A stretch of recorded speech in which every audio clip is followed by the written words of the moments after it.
the first week of spring, and Granny's swamping up her tonic for to give to all the family and her kin. Though it tastes mighty bitter, it is good for man and critter, 'cause it gets your blood to running free again. Granny's brew, it's good for you. If you're off your feet, you ought to have some too. Even Pa leaves his victuals, he just sits out front and whittles. Cousin Jethro, he's a-sleepin' in the shade.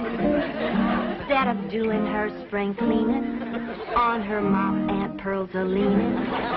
Granny better get that batch of tonic made. There's the gong, won't be long till the family's back to feeling good and strong. Line up, everybody. First come, first served. 1, 2, 3, and 4. All right, Pearl, go ahead.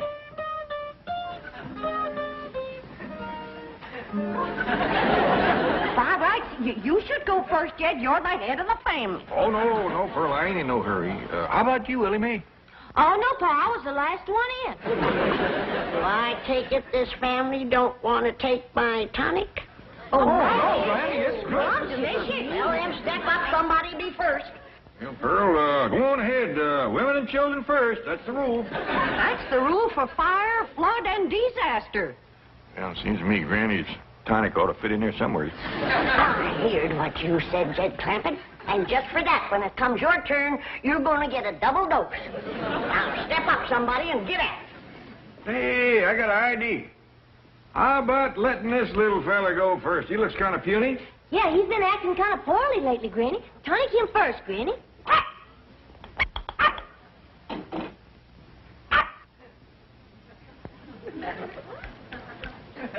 Sure seems to like it. Yeah, you want some more? No, I reckon that's enough for a little critter like him.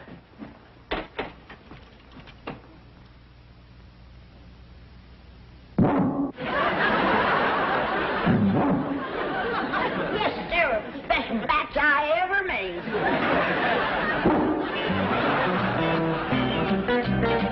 Miss Hathaway, these papers are ready for Jed Clampett's signature. Oh, incidentally, he did a fine job bringing his file up to date. Thank you, Chief. I'll be right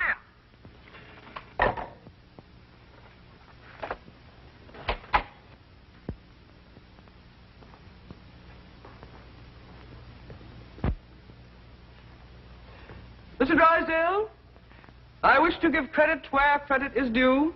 Most of the work on the Clampett file was done by Miss Buckles here. Hmm? Buckles? Who's she? A comparatively new girl, Chief. But already she has displayed those qualities so rare in the modern girl. Eagerness to learn, willingness to work, loyalty to the bank, devotion to duty. All right. How much of a raise does she want? Oh, no, Mr. Drysdale. I didn't do it to get a raise.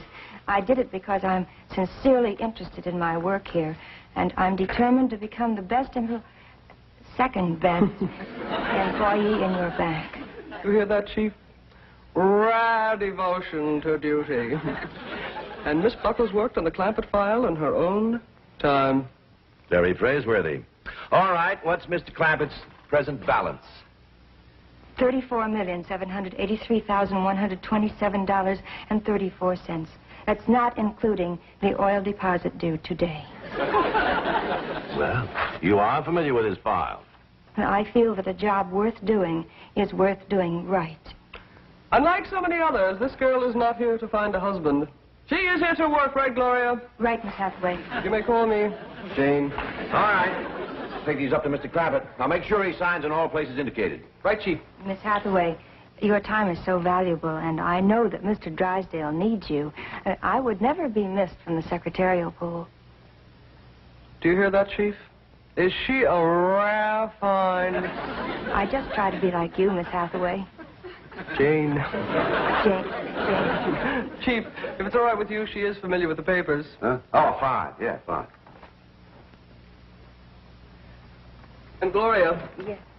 You must take my car. Oh, no, Miss Hathaway. Oh, tut. I insist.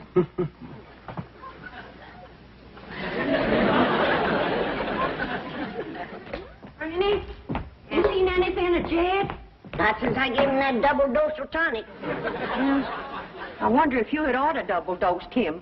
Just one dose has Jethro jumping fancies. Hell, Jed's an older man. He can hold his tonic.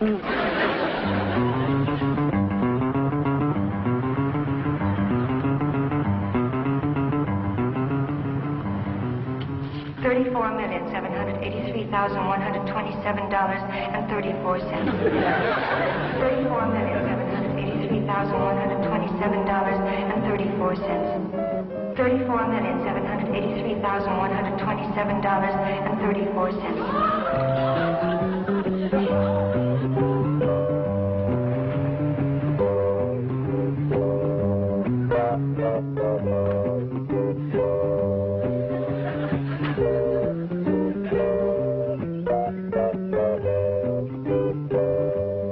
Howdy, ma'am. Well, how do you do? I'm Gloria Buckles from the Commerce Bank. Oh, it's mighty nice to meet you. I'm Jed Clampett. You? Yes, ma'am. But I was looking for a much older man. Ain't no older men around here. Might could scare you up one in the neighborhood. Seems to me I seen an elderly fella down the road a piece. No, I simply meant I couldn't believe that you were so young. Well, maybe it's 'cause I ain't. You look so young. You do look young. Is that a fact? He's holding his tonic, but that ain't all. Tell you, Granny, I've seen it with my own eyes. That girl is young enough to be your daughter. And you say he gave her a hug? Grabbed at her like a crawdad grabs bait. That old mountain goat? I didn't figure on him running wild. Your tonic. You shouldn't have double-dosed him and him being a widower so long. Jed'll come to his senses. I don't know. Ain't no fool like old fool. Jed ain't old. He's old enough, but he ain't too old, and that's where the danger is. You're making a hill out of a haystack. Granny, I got a good look at this girl, and I'm telling you right now, that ain't hay. Real big city article. Not the kind of girl that Jed's used to meeting back home. Oh, girls is girls, city or country. They all come out of the same catalog. Maybe so. But the city girls make it look like there's more in the package. Granny? Earl? Oh, there you are. See what you mean, Pearl. She's wrapped tight and tied loose. I want you all to meet Miss Gloria Buckles. This here is Granny and Cousin Pearl. How do you do? I'm very pleased to meet you, ladies. Howdy. Hi. Well, ain't she just about the prettiest thing you ever did see? Yeah. Favors Ellie a lot. Just about her age, too, wouldn't you say, Granny? A mite younger. Who's Ellie? His granddaughter. I mean, my granddaughter. She's Jed's daughter. Oh, are you married, Mr. Clampett? I'm a widower, ma'am. Yeah, poor old Jed. I reckon he's come for another dose of his lumbago medicine, Granny. I reckon. Poor old feller was up all last night with the misery. A moaning and a groaning and a walking the floor. The poor old fella is past the point where liniment does him any good. Lazy horse feet all bones. Now, girls, that's just about enough of that. You both know I never had a twinge of the miseries in all my life. Knock on wood. Pearl, his mind is wandering again. Baby's fault, Granny. He missed his nap. I want to apologize for them two, ma'am. They both just think they're being funny. Well, I know what you mean. I have some elderly relatives like that myself. It's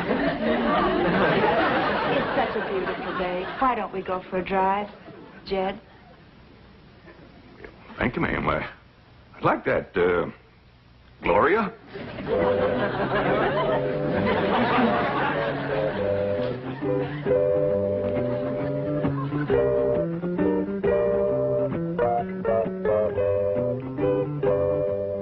Did you hear what she called us? elderly relatives. Well, mind that. It's what he called her and she called him, and now she's going to get him out alone in her car. Let's get in the truck and follow him. We can't drive. Jethro can. Oh, I don't want Jethro getting no ideas from his uncle. Don't forget, he's been Tonic, too. We has nothing to worry about. Jed's a man that can keep his feet on the ground. Once he gets his arms around that girl, won't much matter where he keeps his feet. By dingies, ma'am, if you hadn't brought her to a halt right when you did, we'd have gone right over that bluff. I'll get out and push her back on the road. No, Mr. Clampett. I stopped here purposely. Oh? How come? Well, it's so beautiful and I'm so lonely. Pretty woman like you.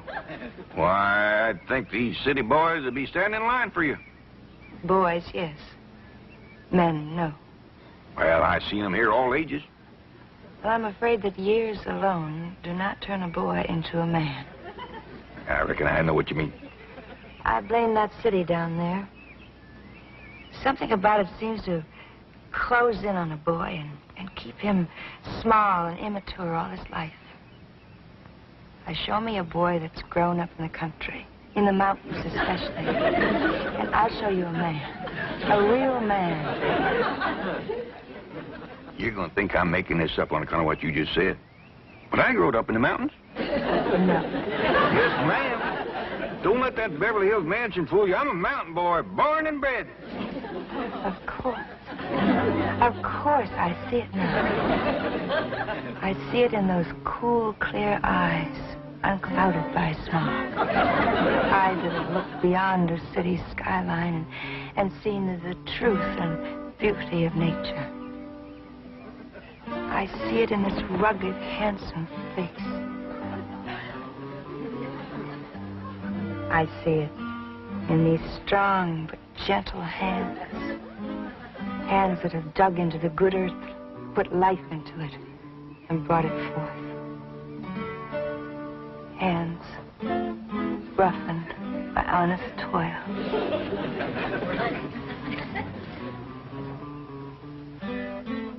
Take another look at the face.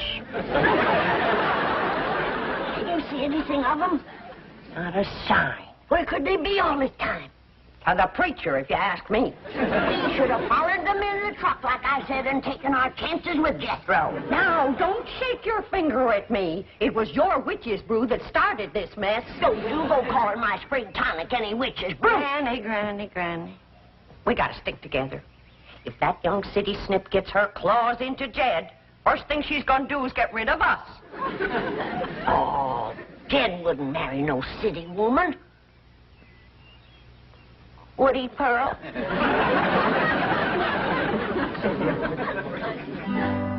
Oh, Jed. What have you done to me? Nothing, ma'am. Oh, yes, you have.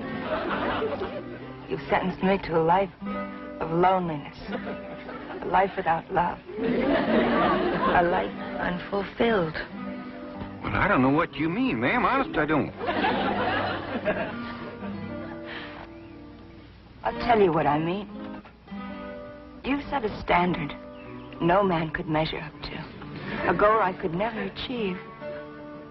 Having met you, I could never care for a city man. Those weak and puny clothes dummies with their narrow suits and their narrow shoulders and their narrow minds. Please, ma'am, I have felt the muscles of a mountaineer ripple beneath my hands.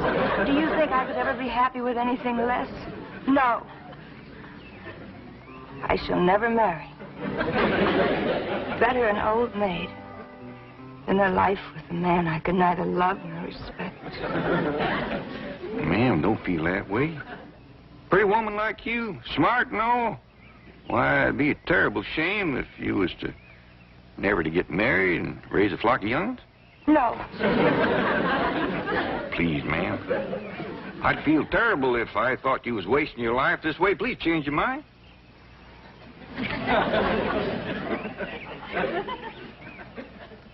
Well, Miss Gloria, if you're determined to marry a mountain man and none other, And unless you do it, your life will be ruined. Maybe. And I get to know you better. Might could find a way. Oh, Jed. Now, I ain't making no promises, but you set me to thinking. I reckon we'd best get back home and everybody get better acquainted.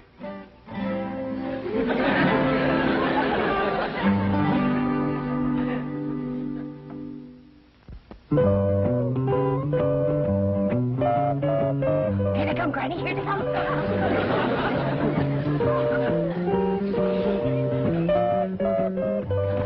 If she thinks that she's going to throw us out, I'll fill her so full of buckshot that there's that thing's coming up the driveway.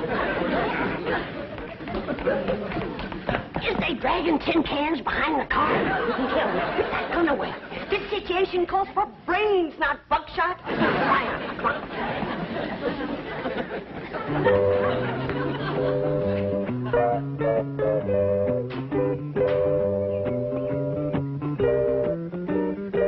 Partner, forgot your pocketbook. Oh, those are some papers Mr. Drysdale wants you to sign.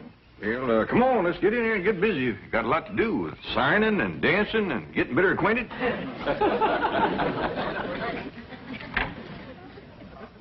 Well, I reckon the first thing I better do is sign them papers you got for me. Yes, that's a good idea. Is she wearing a wedding ring? Wait till she gets her gloves off. Don't see one. Good. Then they ain't been to the preacher. What is old Lamb, anyway?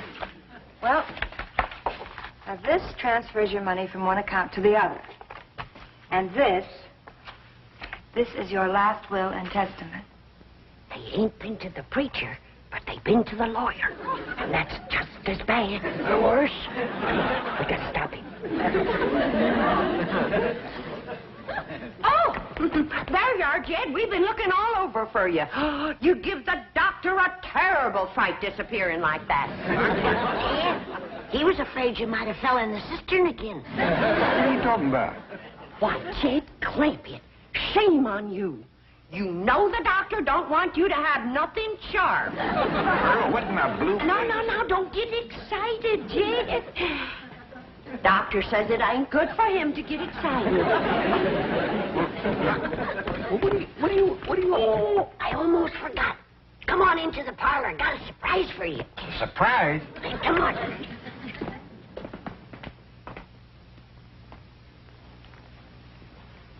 All right, what's the surprise?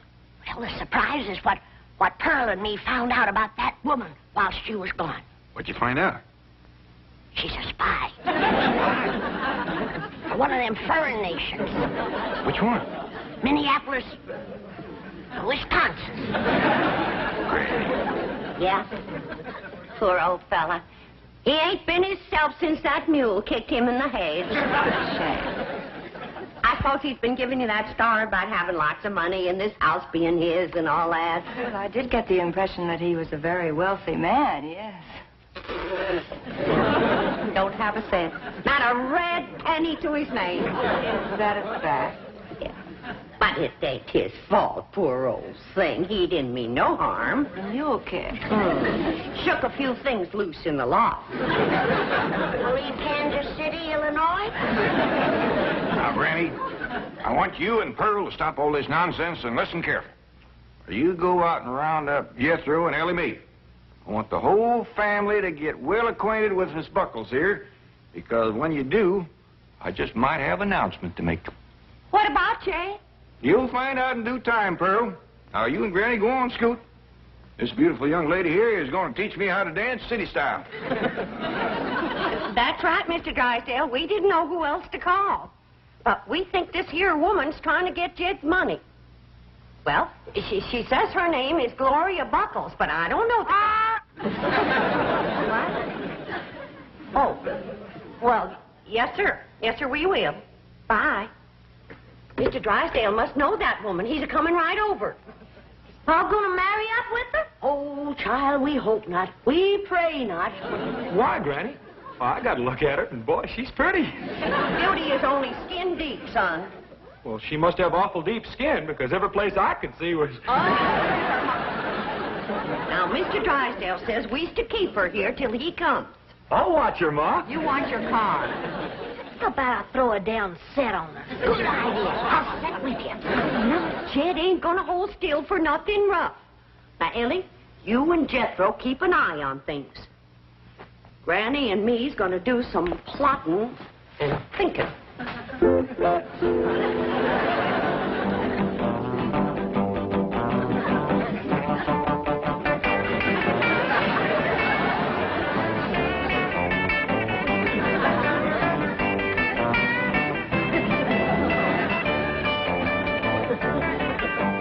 What'd you say this one was called? This is called the twist. If a feller was to dance this in a fresh plowed field, he'd order his way right into the ground, wouldn't he?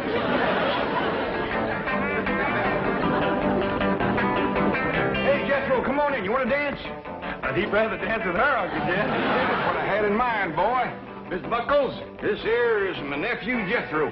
Hiya. You teach him that there twist, and I'll teach it to Ellie Mae. This is my daughter I've been telling you about. Oh, what a beautiful child. You and I are going to be such good chums. Ma'am, I think he meant for you to dance with me.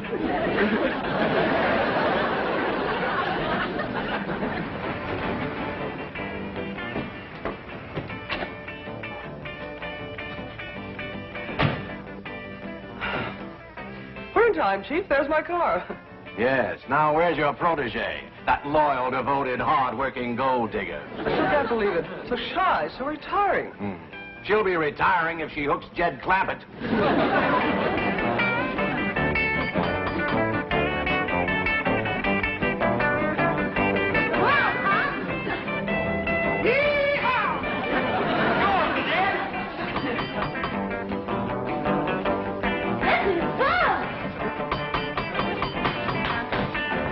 Jethro, I reckon you better answer that door. Okay, Uncle Jed. Howdy. How do you do, ma'am? I'm sorry to intrude. Howdy, folks. Come on in. Dig yourselves a hole. Gloria Buckles. Huh? Where? There. Oh, I thunder it is. You imposter. Jezebel! You gold digger. I have a bulletin for you two. You better be nice to me, or else after my wedding, you may lose your largest depositor. Wedding? Mr. Clampett, have things gotten as far as actually discussing marriage with this woman? Well, yes, Mr. Drysdale, they have. Her and me had a nice long talk about it, and that's the reason I brought her home, so she could meet the family, kind of get acquainted. But This pretty young city woman says that unless she can marry a mountain man, she just ain't gonna get married at all. I think we all agree that'd be a terrible waste. Should we set the date now, Jed? Well, yeah, near as we can. I'd say everybody willing that it'd be in about 3 or 4 years. 3 or 4 years? Yeah, be that long before Jethro's 21.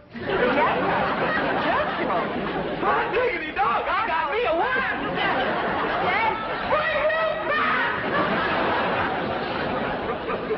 Paul, ain't you gonna marry up with that city woman? No, Ellie, us old foxes is trap shy, especially when the bait goes to chasing us.